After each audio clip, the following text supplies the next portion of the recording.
ఈ ఉంగరం 4 గ్రాములేనా? అవును సార్, ఈ ఉంగరం సుమారు 2.7 గ్రాముల బరువు ఉంటుంది. 3 గ్రాములే. అవును, ఇది 3 రంగుల ఇన్ఫినిటీ డిజైన్. చాలా అందంగా, చాలా వెరైటీగా ఉంది. మా దగ్గర 3 రంగుల లేటెస్ట్ కలెక్షన్ ఉంది.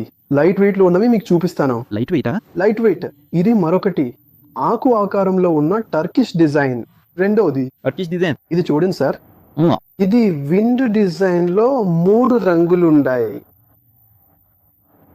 చాలా బాగుంది. 2.4 గ్రాములు. తర్వాత డిజైన్ మళ్ళీ మరొక ప్యాటర్న్. ఇందులో విండ్, ఫ్లవర్, వాటర్ అన్నీ ఉన్నాయి. ఇది 2.2 గ్రాముల రేంజ్ లో ఉంది. 2.2. చివరగా మరొక వాటర్ డ్రాప్లెట్ ఉంది. చాలా బాగుంది కదా. ఇది 1.70 గ్రాముల బరువు. 2 గ్రాముల కన్నా తక్కువ. అవును, అల్ హసీనా జ్యువెలరీలో మా దగ్గర చాలా లైట్ వెయిట్ కలెక్షన్ ఉంది. మీరు మమ్మల్ని కలవాలంటే మేము దుబాయ్లో ఉన్నాము. ఈ వీడియో నచ్చితే మీ ఫ్యామిలీకి, ఫ్రెండ్స్కి షేర్ చేయండి. మిమ్మల్ని మా స్టోర్లో చూడాలనుంది. జాగ్రత్త. బై.